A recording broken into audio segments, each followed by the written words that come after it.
Hello friends. In this tutorial I will show to you how to add folders on Start next to the power button on Windows 11. Open Start, select Settings. Select Personalization in left pane. Click on Start and Personalization items.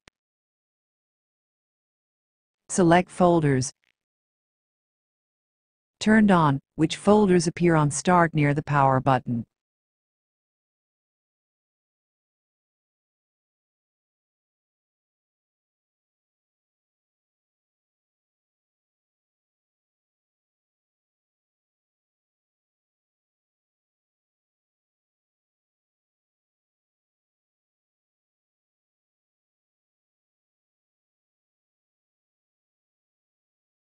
Thanks for watching my videos. Subscribe me if you like this channel and please share if you like the video.